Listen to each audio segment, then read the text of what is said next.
ईव्हीएमच्या विश्वासार्हतेवरती प्रश्नचिन्ह उपस्थित करण्यात येत असताना कर्नाटकमध्ये महापालिका आणि झडपी निवडणुका मतपत्रिकेवरती घेण्याचा निर्णय काँग्रेस सरकारने घेतलाय।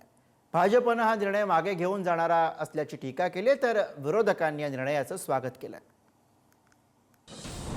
कर्नाटकात महापालिका आणि झडपी निवडणुका मतपत्रिकेवर कर्नाटक राज्य निवडणूक आयोगाचा मोठा निर्णय।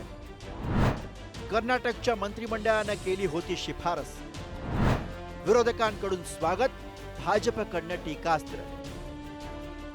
महाराष्ट्रातील विधानसभा निवडणुकांमध्ये ईव्हीएमचा वापर, मतचोरी, मतदान यादीतील घोळ या मुद्द्यांवर काँग्रेस सातत्याने प्रचार करताना दिसते।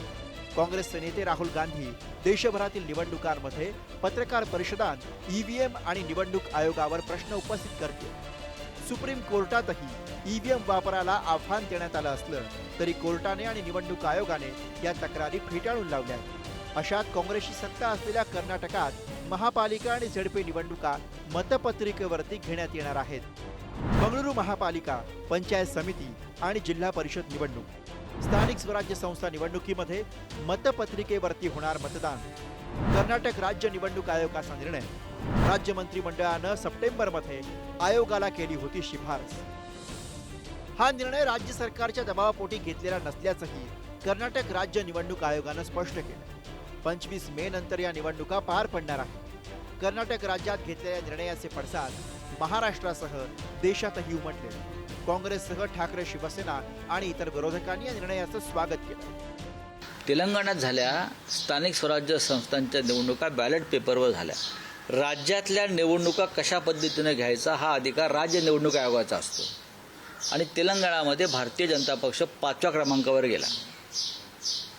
कर्नाटकामध्ये सुद्धा या निवडणुका बॅलेट पेपरवरती होतील आणि तिथे यापेक्षा वेगळा निकाल लागण्याची शक्यता मला दिसत नाही। इथल्या निवडणूक आयोगांची बुद्धी जरा भ्रष्ट स्वरूपाची झाल्यासारखी लोकांना वाटत आहे आणि ती हिंमत करत नाही।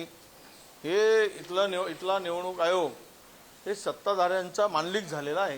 निवडणूक कार्यक्रम घोषित करताना एक पोपटसारखं बोलणं आणि प्रेस कॉन्फरन्स घेणं याच्या पलीकडं महाराष्ट्रात निवडणूक आयोगाची भूमिका अजिबात दिसत नाही।